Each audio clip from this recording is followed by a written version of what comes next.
हमारा फोकस है फिजिक्स का एक बहुत ही सॉलिड रैपिड रिवीजन, खास तौर पर उन सभी के लिए जो यूपी पुलिस, एसएससी, रेलवे या यूपीएससी जैसे कॉम्पिटिटिव एग्जाम्स की तैयारी में लगे हैं। मेरे पास नियॉन फिजिक्स रिवीजन के नोट्स हैं और इन्हें हम पूरी डिटेल में समझेंगे। बिल्कुल, और ये सेशन सिर्फ रटने के बारे में नहीं होगा, बल्कि कॉन्सेप्ट्स के पीछे का जो क्यों और कैसे होता है उसको समझने के बारे में होगा। हमारा पैटर्न एकदम क्लियर रहेगा आज। हाँ, स्टेप बाय स्टेप चलेंगे। सही कहा। हम हर एक स्लाइड को सिस्टमैटिक देखेंगे। पहले उसमें जो विजुअल दिया गया है उसे डिकोड करेंगे, फिर उसके कोर फैक्ट्स को समझेंगे और आखिर में देखेंगे कि एग्जाम बनाने वाले वहां से कैसा ट्रैप सेट करते हैं। ये अप्रोच परफेक्टली काम करेगी, क्योंकि बिना फिजिक्स के सॉलिड समझ के कॉम्पिटिटिव एग्जाम्स क्लियर करना ऑलमोस्ट नामुमकिन है। तो बिना वक्त गवाए शुरू करते हैं। चलो अब पहली स्लाइड से शुरू करते हैं। इस स्लाइड के विजुअल को अगर ध्यान से देखो तो इसमें एक ग्लोब यानी पृथ्वी दिखाई दे रही है और उसके ठीक ऊपर एक वर्नियर कैलिपर रखा हुआ है जो मापने का एक टूल होता है। हाँ, विजुअल तो बड़ा क्लियर है। मेजरमेंट से जुड़ा हुआ कंटेंट लग रहा है इसमें। एग्जैक्टली। यहाँ बताया गया है कि एसआई सिस्टम को 1971 में स्वीकारा गया था। दूरी की सबसे बड़ी इकाई पार्सेक होती है, जहां 1 पार्सेक 3.26 लाइट ईयर्स के बराबर होता है। ओके। और एक जरूरी बात, लाइट ईयर्स समय का नहीं बल्कि दूरी का मात्रक है और पास्कल दाब यानी प्रेशर का मात्रक है। वेट एक सेकेंड, मुझे इस पॉइंट पर थोड़ा रुकना है। इसमें साफ तौर पर ईयर यानी वर्ष लिखा है, तो फिर ये समय के बजाय दूरी का मात्रक कैसे हो गया? ये लॉजिक थोड़ा अजीब लग रहा है मुझे। हाँ, ये बहुत ही कॉमन कंफ्यूजन है। देखो, लाइट ईयर का मतलब 1 साल का समय नहीं है। अच्छा। हाँ, प्रकाश यानी लाइट लगभग 3 लाख किलोमीटर प्रति सेकंड की स्पीड से चलती है। अगर लाइट लगातार 1 साल तक ट्रैवल करती रहे तो वो जितनी लंबी दूरी तय करेगी उस दूरी को लाइट ईयर कहते हैं। इसीलिए ये टाइम नहीं डिस्टेंस मापने का तरीका है। ओह वाह, अब समझ आया। मतलब ये स्पेस की लंबाइयां मापने का स्केल है। तभी एग्जामिनर्स इस कॉन्सेप्ट को इतना पसंद करते हैं। नीचे जो Q1 और Q2 दिए हैं वो सीधा इसी ट्रैप पर बेस्ड लग रहे हैं। एग्जाम के लिए बहुत इंपॉर्टेंट है ये। पार्सेक और लाइट ईयर का रिलेशन दिया है जो कि 1 पार्सेक इक्वल टू 3.26 LY है। राइट। तो इन मात्रकों में बिल्कुल कंफ्यूज नहीं होना है। चलो अब दूसरी स्लाइड पर आते हैं। ठीक है, देखते हैं इसमें क्या है। विजुअल की बात करें तो इस दूसरी स्लाइड में एक कंपस यानी दिशा सूचक और एक कार का स्पीडोमीटर दिखाई दे रहा है। और इनका टेक्स्ट क्या कहता है? डायरेक्शन से क्या फर्क पड़ता है इनमें? यहाँ कॉन्सेप्ट है अदिश यानी स्केलर और सदिश यानी वेक्टर का। अदिश राशियों में केवल परिमाण यानी मैग्नीट्यूड होता है, जैसे कार्य, ऊर्जा और दाब। ओके। और वेक्टर में? सदिश में परिमाण और दिशा दोनों जरूरी होते हैं, जैसे बल, वेग और विस्थापन। लेकिन यहाँ एक बड़ा अपवाद यानी एक्सेप्शन दिया है। विद्युत धारा और दाब अदिश राशियां हैं और तापमान पूर्णतः अदिश है। एक मिनट, मुझे इसमें एक मेजर फ्लॉ लग रहा है। विद्युत धारा यानी इलेक्ट्रिक करंट की तो हमेशा एक दिशा होती है ना, फिर वो अदिश यानी स्केलर कैसे हो सकती है? ये डाउट आना बहुत नेचुरल है, लेकिन स्लाइड के अनुसार ये एक क्लियर एक्सेप्शन है। हालांकि इसकी दिशा होती है, पर एग्जाम के पॉइंट ऑफ व्यू से इसको अदिश राशि ही मानना है। ये एक अपवाद है जो याद रखना पड़ेगा। अच्छा, मतलब इसको तो रटना ही पड़ेगा। और स्लाइड में जो हाइलाइटेड बॉक्स है वो भी इसीलिए दिया गया है ना? ये दोनों पॉइंट एग्जाम के लिए बहुत इंपॉर्टेंट लग रहे हैं। बिल्कुल। Q1 पूछता है कि सादिश राशि कौन सी है, जिसका जवाब विस्थापन है। और Q2 वही करंट वाला एक्सेप्शन पूछता है कि विद्युत धारा क्या है और जवाब अदिश है।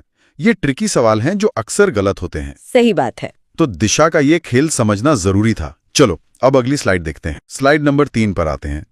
इसके विजुअल में देखो, एक घुमावदार ट्रैक पर एक तेज कार चलती हुई दिखाई गई है। सही कहा, यहाँ मोशन की बात हो रही है। विस्थापन यानी डिस्प्लेसमेंट सबसे छोटी सीधी दूरी होती है।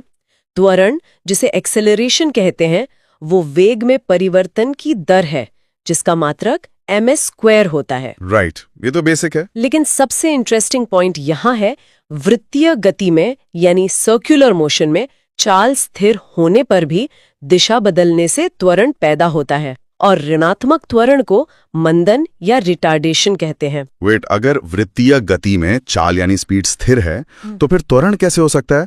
ये थोड़ा काउंटर इंट्यूटिव लग रहा है। स्लाइड में इसका रीजन साफ लिखा है, दिशा बदलने के कारण।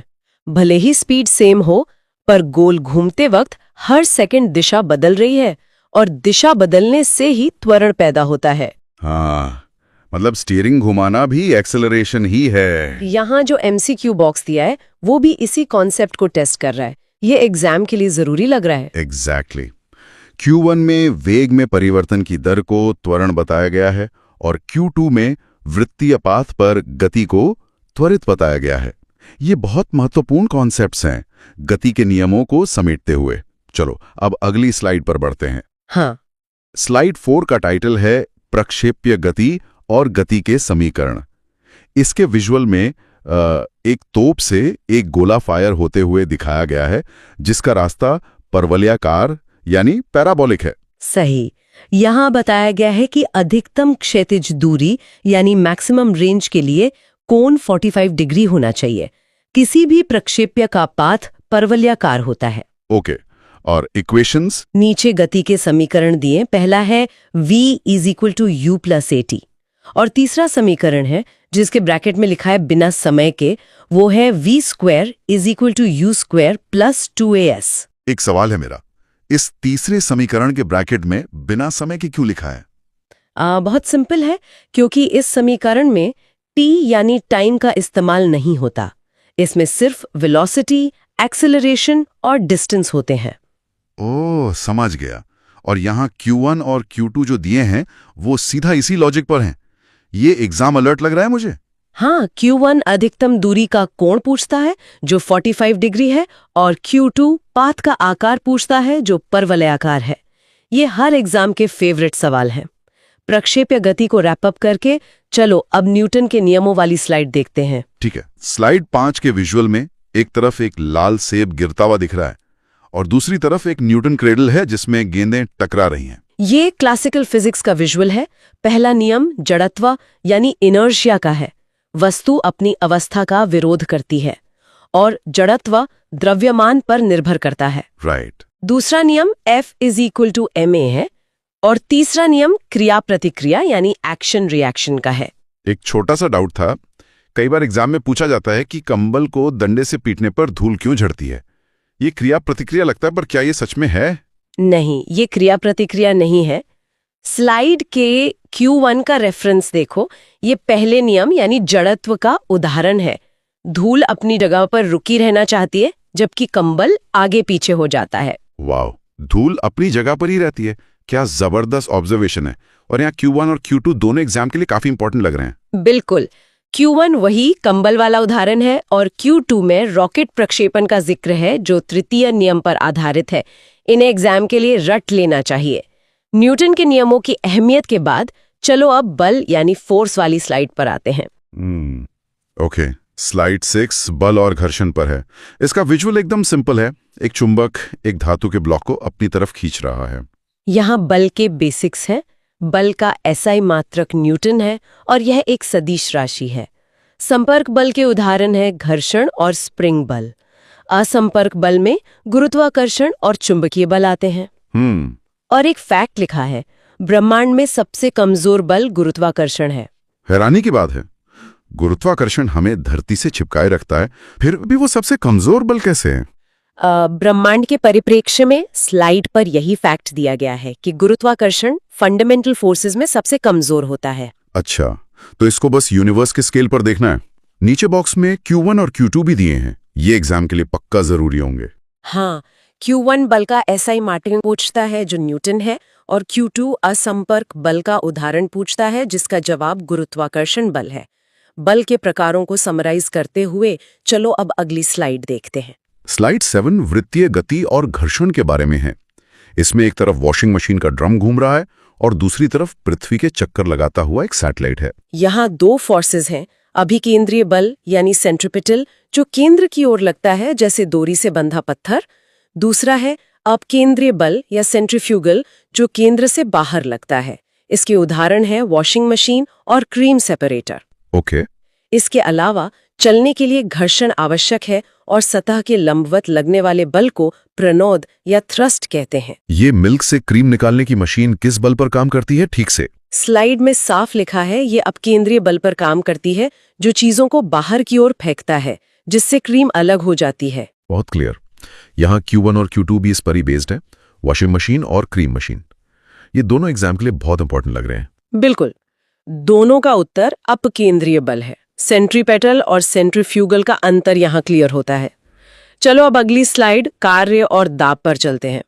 स्लाइड 8 में एक एथलीट भारी बारबल को अपने सिर के ऊपर उठाए खड़ा है। यहाँ कार्य का फॉर्मूला है बल इंटू विस्थापन इंटू कॉस थीटा और मात्रक जूल है। अगर विस्थापन 0 है, जैसे दीवार धकेलना, तो कार्य 0 होता है।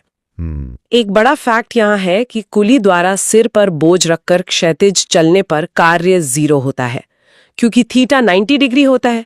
और दाब का फॉर्मूला प्रणोद डिवाइडेड बाय क्षेत्रफल है, मात्रक पास्कल है। वेट, एक कुली इतना पसीना बहाता है, फिर भी उसका कार्य 0 कैसे हो सकता है? क्योंकि फिजिक्स के फॉर्मूला में थीटा 90 डिग्री है और कॉस 90 0 होता है, तो भौतिकी के अनुसार वहां कोई वर्क डन नहीं हुआ। अच्छा, तो आम जिंदगी का वर्क और फिजिक्स का वर्क अलग है। यहाँ Q1 और Q2 में भी यही ट्रिक पूछी गई है। एग्जाम पॉइंट ऑफ व्यू से बहुत इंपॉर्टेंट है ये। सही पकड़ा। Q1 में 0 विस्थापन पर कार्य 0 है और Q2 में लंबवत बल को प्रणोद बताया गया है। ये अक्सर घुमाकर पूछते हैं। कार्य के इस टेक्निकल अर्थ के बाद चलो ऊर्जा वाली स्लाइड पर बढ़ते हैं। स्लाइड 9 ऊर्जा और उसका रूपांतरण पर है। विजुअल में एक डायनेमो एक चमकते हुए बल्ब से जुड़ा दिख रहा है। यहाँ गतिज ऊर्जा यानी KE का फॉर्मूला ½ mv² है। अगर वेग 2 गुना होता है तो KE 4 गुनी हो जाती है। ओके। स्थितिज ऊर्जा यानी PE का फॉर्मूला mgh है, जैसे बांध में रुका पानी। रूपांतरण में डायनेमो यांत्रिक ऊर्जा को विद्युत में बदलता है और माइक्रोफोन ध्वनि को विद्युत में। वेग दुगुना करने पर गतिज ऊर्जा सीधे 4 गुनी कैसे हो गई? हाँ, फॉर्मूला देखो, ½ mv²। इसमें वेग यानी v का स्क्वायर होता है, तो अगर 2 रखोगे तो उसका स्क्वायर 4 हो जाएगा ना। मैथ है पूरा इसके पीछे। यहाँ नीचे Q1 और Q2 भी इसी मैथ पर बेस्ड हैं, जो एग्जाम में डेफिनेटली आते हैं। बिल्कुल। Q1 में बंद के पानी में ऊर्जा स्थितिज है और Q2 में वेग दुगना करने पर KE 4 गुनी। ऊर्जा कभी खत्म नहीं होती, बस रूप बदलती है। चलो अब गुरुत्वाकर्षण वाली स्लाइड देखते हैं। स्लाइड 10 ग्रेविटेशन पर है। विजुअल में पृथ्वी और चंद्रमा के बीच गुरुत्वीय रेखाएं दिखाई गई हैं। यहाँ G का मान बताया गया है, ध्रुवों पर अधिकतम और भूमध्य रेखा पर न्यूनतम।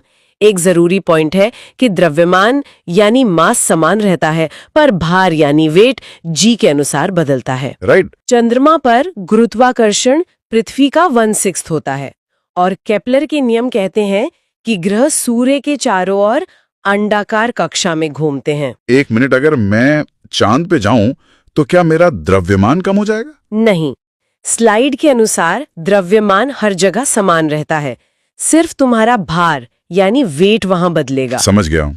मास फिक्स रहता है। यहाँ Q1 और Q2 भी इन्हीं कंफ्यूजिंग पॉइंट्स पर टेस्ट कर रहे हैं। एग्जाम अलर्ट पक्का है यहाँ। हाँ, Q1 G का अधिकतम मान ध्रुवों पर बताता है और Q2 द्रव्यमान और भार का फर्क। ये डाउट्स क्लियर करना जरूरी था। चलो अब ध्वनि तरंगों वाली स्लाइड देखते हैं। स्लाइड 11 ध्वनि पर है। एक ट्यूनिंग फोक से गोल गोल ध्वनि तरंगे निकलती दिख रही हैं। ध्वनि अनुदैर्ध्य यानी लॉन्गिट्यूडनल यांत्रिक तरंग है। इसे माध्यम चाहिए, ये निर्वात यानी वैक्यूम में यात्रा नहीं कर सकती। ध्वनि की गति ठोस में सर्वाधिक और गैसों में न्यूनतम होती है और प्रतिध्वनि सुनने के लिए परावर्तन जरूरी है। तो क्या हम अंतरिक्ष में एक दूसरे से बात कर सकते हैं? बिल्कुल नहीं। अंतरिक्ष में निर्वात होता है और स्लाइड साफ कहती है कि ध्वनि निर्वात में यात्रा नहीं कर सकती। सन्नाटा होगा वहां पूरा। बॉक्स में Q1 और Q2 भी इसी पर हैं कि ध्वनि निर्वात में नहीं चलती और इसकी नेचर अनुदैर्ध्य है। ये डायरेक्ट हिट क्वेश्चंस हैं।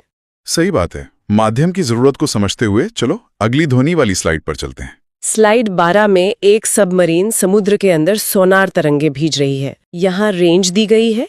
इंसानों की सुनने की क्षमता 20 से 20,000 हर्ट्ज है। 20 हर्ट्ज से कम इंफ्रासोनिक है। चमगादड़ और डॉल्फिन अल्ट्रासोनिक यानी 20,000 हर्ट्ज से ऊपर का उपयोग करते हैं और सोनार समुद्र की गहराई नापने के काम आता है। चमगादड़ रात में उड़ने के लिए किन तरंगों का इस्तेमाल करते हैं? स्लाइड से पढ़कर बताती हूँ। वे अल्ट्रासोनिक तरंगों का उपयोग करते हैं। ओह वाओ, उनके पास नेचुरल सोनार है। यहाँ Q1 और Q2 इस रेंज और सोनार पर ही फोकस कर रहे हैं। एग्जाम के लिए बहुत इंपॉर्टेंट है। हाँ, Q1 श्रव्य ध्वनि रेंज और Q2 सोनार तकनीक में अल्ट्रासोनिक का इस्तेमाल पूछते हैं। इन फ्रीक्वेंसी रेंजेस को याद रखना चाहिए। अब प्रकाश यानी लाइट की स्लाइड पर आते हैं। स्लाइड 13 रिफ्लेक्शन और मिरर्स पर है। एक कार का साइड मिरर दिख रहा है जिसमें पीछे का शहर नजर आ रहा है। यहाँ मिरर्स के बारे में है। समतल दर्पण का प्रतिबिंब आभासी और पार्श्व उल्टा होता है। उत्तल दर्पण यानी कॉन्वेक्स गाड़ियों के साइड मिरर में लगता है। ओके। और अवतल या कॉन्केव दर्पण डेंटिस्ट और हेडलाइट्स में लगता है, प्रकाश केंद्रित करने के लिए। एक और रूल है, व्यक्ति को पूरा प्रतिबिंब देखने के लिए दर्पण की ऊंचाई कम से कम आधी होनी चाहिए। गाड़ियों के साइड मिरर में उत्तल दर्पण का ही इस्तेमाल क्यों होता है? स्लाइड में लिखा है कि ये पीछे का बड़ा क्षेत्र देखने के लिए इस्तेमाल होता है, ताकि फील्ड ऑफ व्यू ज्यादा हो। अच्छा, तभी ऑब्जेक्ट्स छोटे दिखते हैं। यहाँ Q1 और Q2 भी कॉन्वेक्स मिरर और वर्चुअल इमेज के बारे में पूछ रहे हैं। Exam alert. बिल्कुल, दर्पण के यूजेस याद रखना जरूरी है। चलो अब अगली स्लाइड में प्रकाश के कुछ और चमत्कारों पर बात करते हैं।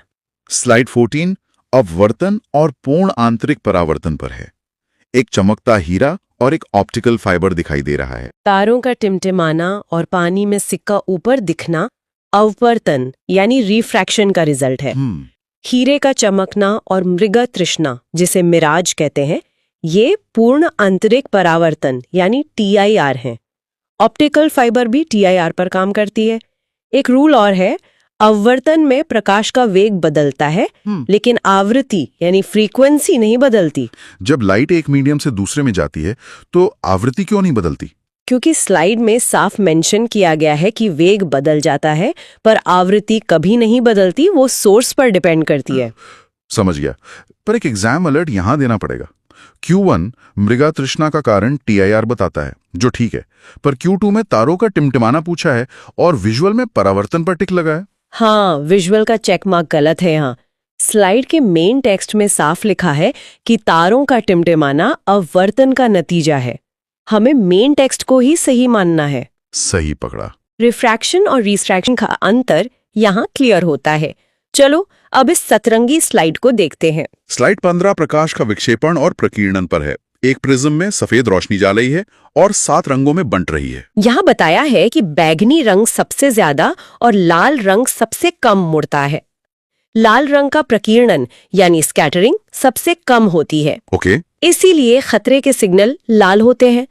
आकाश और समुद्र का नीला दिखना प्रकीर्णन के कारण है, और इंद्रधनुष विक्षेपण और TIR दोनों का रिजल्ट है। खतरे के सिग्नल लाल ही क्यों होते हैं वैसे? क्योंकि लाल रंग का प्रकीर्णन सबसे कम होता है, इसीलिए वो बिना बिखरे दूर तक साफ दिखाई देता है। बहुत लॉजिकल है। यहाँ नीचे के Q1 और Q2 भी आकाश के नीले रंग और लाल रंग के प्रकीर्णन पर हैं। ये मोस्ट एक्सपेक्टेड लग रहे हैं एग्जाम्स के लिए। बिल्कुल। रंगों की इस फिजिक्स के बाद चलो अब लेंस वाली स्लाइड पर चलते हैं। स्लाइड 16 लेंस पर है। एक मैग्नीफाइंग ग्लास जो कि उत्तल लेंस है, लाइट किरणों को एक बिंदु पर केंद्रित कर रहा है। उत्तल या कॉन्वेक्स लेंस प्रकाश को केंद्रित करता है, इसकी पावर पॉजिटिव होती है। अवतल लेंस फैलाता है, उसकी पावर नेगेटिव होती है। लेंस का सूत्र यहाँ दिया है 1F = 1V 1U। राइट। और एक जरूरी पॉइंट, लेंस की शक्ति नापने का मात्रक डायोप्टर होता है। लेंस की पावर को हम किस मात्रक में नापते एग्जैक्टली? स्लाइड से पढ़ती हूँ, इसका SI मात्रक डायोप्टर है। अच्छा, तो चश्मे का नंबर डायोप्टर में होता है। Q1 और Q2 भी यही पूछ रहे हैं कि मात्रक क्या है और कौन सा लेंस लाइट केंद्रित करता है। एग्जैक्ट क्वेश्चंस हैं ये एग्जाम के। पावर और फोकस को कवर करके चलो अब मानव नेत्र वाली स्लाइड पर आते हैं। स्लाइड 17 ह्यूमन आई पर है। एक आंख का डायग्राम है जिसके सामने एक लेंस रखा है। यहाँ बताया है कि रेटिना पर बनने वाला प्रतिबिंब वास्तविक और उल्टा होता है। स्पष्ट देखने की न्यूनतम दूरी 25 सेंटीमीटर है। निकट दृष्टि दोष यानी मायोपिया के लिए अवतल लेंस लगता है, और दूर दृष्टि दोष जिसे हाइपरमेट्रोपिया कहते हैं, उसके लिए उत्तल लेंस यूज होता है। एक मिनट, क्या हमारी आंख के अंदर सच में इमेज उल्टी बनती है? हाँ, स्लाइड में कंफर्म किया गया है कि रेटिना पर प्रतिबिंब हमेशा वास्तविक और उल्टा ही बनता है। दिमाग उसे प्रोसेस करता है। Mind blowing. यहाँ Q1 रेटिना पर इमेज और Q2 बायोपिया ठीक करने वाले लेंस पर सवाल पूछ रहा है। ये बायोलॉजी और फिजिक्स दोनों में आते हैं। बिल्कुल सही। आंख के दोषों को समझने के बाद चलो इलेक्ट्रिसिटी वाली स्लाइड पर चलते हैं। स्लाइड 18 विद्युत धारा और ओम के नियम पर है। एक ट्रांसपेरेंट रेजिस्टर में से नीली करंट बहती दिख रही है। विद्युत धारा का मात्रक एम्पियर है और इसे एमीटर से श्रेणी क्रम में यानी सीरीज में जोड़ा जाता है। विभवांतर का मात्रक वोल्ट है, इसे वोल्ट मीटर से समांतर क्रम में जोड़ते हैं। ओके। और ओम का नियम है V = IR। प्रतिरोध का मात्रक ओम है। करंट नापने वाले आमीटर को हम हमेशा श्रेणी क्रम में ही क्यों लगाते हैं? स्लाइड में क्लियरली लिखा है कि इसे श्रेणी क्रम में लगाया जाता है ताकि सही रीडिंग मिल सके और पूरा करंट उसमें से पास हो। Make sense. यहाँ बॉक्स में Q1 ओम का नियम और Q2 एमीटर को जोड़ने का तरीका पूछ रहा है। एग्जाम्स के लिए बहुत जरूरी है। हाँ, ये न्यूमेरिकल्स का बेस है। ओम के नियम के बाद चलो इसके हीटिंग इफेक्ट को देखते हैं अगली स्लाइड में। स्लाइड 19 विद्युत का ऊष्मीय प्रभाव है। एक चमकता बल्ब एक लाल गर्म हीटर की कॉइल से जुड़ा है। बल्ब का फिलामेंट टंगस्टन का होता है क्योंकि उसका गलनांक उच्च होता है। हीटर का तार नाइक्रोम का बना होता है। राइट। घरों में वायरिंग समानांतर क्रम यानी पैरेलल में होती है ताकि सभी को समान वोल्टेज मिले और विद्युत ऊर्जा की इकाई किलोवाट घंटा है। घरों में वायरिंग समानांतर क्रम में ही क्यों की जाती है? स्लाइड में इसका रीजन है ताकि सभी उपकरणों को समान वोल्टेज मिल सके, इसीलिए इसे पैरेलल में रखते हैं। प्रैक्टिकल पॉइंट है। Q1 में फिलामेंट किस चीज का है और Q2 में वायरिंग का क्रम पूछा गया है। ये हर दूसरे एग्जाम का हिस्सा होते हैं। सही बात है। हीटिंग इफेक्ट को याद रखते हुए चलो आखिरी स्लाइड पर पहुंचते हैं। स्लाइड 20 विद्युत का चुंबकीय प्रभाव पर है। एक परिनालिका यानी सोलेनॉइड के चारों ओर चुंबकीय रेखाएं दिख रही हैं। परिनालिका के भीतर चुंबकीय क्षेत्र एक समान होता है। EMI यानी विद्युत चुंबकीय प्रेरण के सिद्धांत पर जेनरेटर काम करता है। ओके। फ्लेमिंग का बायां हाथ नियम मोटर के बल की दिशा बताता है और दायां हाथ नियम जनरेटर में प्रेरित धारा बताता है। फ्लेमिंग के दाएं और बाएं हाथ के नियम में एग्जैक्टली क्या अंतर है? बहुत क्लियर डिस्टिंक्शन है। यहाँ बायां हाथ विद्युत मोटर के लिए है और दायां हाथ जनरेटर के लिए है। अच्छा, इस आखिरी स्लाइड पर Q1 और Q2 भी इन्हीं दोनों रूल्स को टेस्ट कर रहे हैं। EMI और मोटर रूल्स एग्जाम के लिए बहुत क्रिटिकल हैं। बिल्कुल। और इसी के साथ इस स्लाइड का और हमारे पूरे फिजिक्स के मुख्य सिद्धांतों का रैपिड रिवीजन यहाँ पूरा होता है। क्या बात है। हमने मात्रकों से शुरू किया था, फिर गति, प्रकाश और आखिरी में यहाँ विद्युत चुंबकत्व तक सब कुछ कवर कर लिया एग्जाम ओरिएंटेड तरीके से। हाँ, और ये सभी फैक्ट्स आने वाले एग्जाम्स के लिए बहुत मददगार साबित होंगे। इन सभी पॉइंट्स को बार बार रिवाइज करते रहना चाहिए। बेस्ट ऑफ लक सभी को। एपिसोड एंड करने से पहले मैं बस एक छोटी सी बात पॉइंट आउट करना चाहता था। आज हमने शुरुआत में देखा कि ब्रह्मांड का सबसे कमजोर बल गुरुत्वाकर्षण है, लेकिन जरा सोचिए, वही एक बल है जो पूरी पृथ्वी, चांद और सूर्य को आपस में बांधे हुए हैं। जो चीज पेपर पर सबसे कमजोर लिखी है वो असल में इस पूरी दुनिया को चला रही है। इस विचार के साथ हम आज का डीप डाइव यहीं समाप्त करते हैं। इन फैक्ट्स को रिवाइज करते रहिए,